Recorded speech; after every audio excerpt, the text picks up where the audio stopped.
हाँ जी बच्चों, अब हमने जो कैपिटल अकाउंट कर लिया बच्चों, उसके कंपोनेंट्स कर लिए। अब उसी के बेसिस पे हम इसका स्ट्रक्चर बना रहे हैं कैपिटल अकाउंट ऑफ बीओपी, कि कैपिटल अकाउंट के कौन से ट्रांजैक्शन क्रेडिट साइड रिकॉर्ड होंगे, कौन से डेबिट साइड। उससे पहले एक बार इसके कंपोनेंट्स को देखो। जो पहला कंपोनेंट किया है इसका लोन एंड बोरिंग्स, जिसमें 2 सब कंपोनेंट्स किए हैं।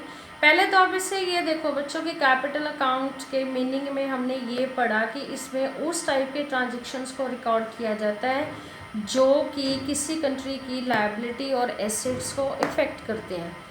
हाँ जी, तो लायबिलिटी और एसेट्स को कैसे इफेक्ट करते हैं बच्चों, जैसे हमने कैपिटल अकाउंट में लोन एंड बोरिंग्स का रिकॉर्ड दिखाया है। तो जब हमारा कंट्री दूसरी कंट्री से लोन ले रहा है, बोरो कर रहा है, उससे लायबिलिटी पे इफेक्ट जाएगा। और फॉरेन इन्वेस्टमेंट से एसेट्स के ऊपर इफेक्ट जाएगा, क्योंकि फॉरेन इन्वेस्टमेंट मींस अगर इंडिया फॉरेन में जाके इन्वेस्ट कर रहा है, वहाँ से कुछ परचेज कर रहा है वहाँ जाके फॉरेन में, तो उससे हमारी एसेट्स बढ़ेंगी। और अगर हमारा इंडिया फॉरेन को सेल कर रहा है तो उससे हमारी जो एसेट्स हैं वो क्या हो जाएंगी बच्चों, कम हो जाएंगी।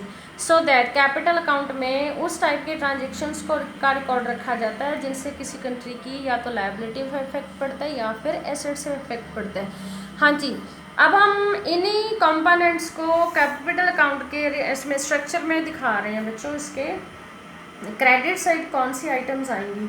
तो सबसे पहले देखो बच्चों, बोरिंग्स। एक होता है बोरो करना, एक होता है लैंड करना। बोरिंग्स का मतलब है इंडिया फॉरेन से लोन ले रहा है, borings from rest of the world. Suppose USA से 500 करोड़ का लोन ले रहा है, तो हम इसको क्रेडिट साइड क्यों रिकॉर्ड कर रहे हैं, क्योंकि वो 500 करोड़ का इनफ्लो है वो इंडिया में हो रहा है, इसलिए बोरिंग्स को कहाँ रिकॉर्ड किया जाता है बच्चों, क्रेडिट साइड।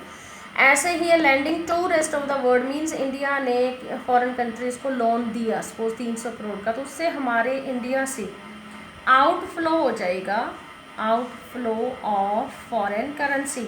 तो जब लैंड करेंगे, लोन देंगे, तो उससे क्या होएगा बच्चों, आउटफ्लो, जिसको हम कौन सी साइड रिकॉर्ड करेंगे, debit side. So that's borrowings from rest of the world credit side आएगा, और lending to rest of the world किस साइड आएगा बच्चों, डेबिट साइड। ऐसे ही इन्वेस्टमेंट का देख लो, फॉरेन इन्वेस्टमेंट। अगर हमारा इंडिया फॉरेन को अपनी एसेट्स है वो सेल कर रहा है, sale of assets to rest of the world, किसी भी कंट्री को 300 करोड़ की जो एसेट्स है वो सेल कर रहा है, तो एसेट सेल करने से क्या होएगा बच्चों, उसकी जो पेमेंट होएगी वो इंडिया को रिसीव होएगी, that is income for the India, जिससे इनफ्लो होगा फॉरेन करेंसी का।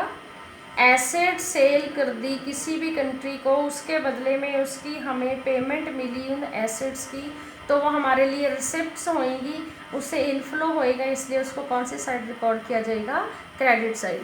दूसरी साइड है बच्चों purchases of assets from rest of the world. अगर हमारा इंडिया किसी भी कंट्री से कोई भी एसेट्स खरीद रहा है, चाहे वो रियल एसेट है चाहे वो फाइनेंशियल एसेट है, तो उससे हम उसकी पेमेंट करेंगे तो क्या होएगा बच्चों, आउटफ्लो हो जाएगा, जिसको हम कौन सी साइड रिकॉर्ड करेंगे, डेबिट साइड।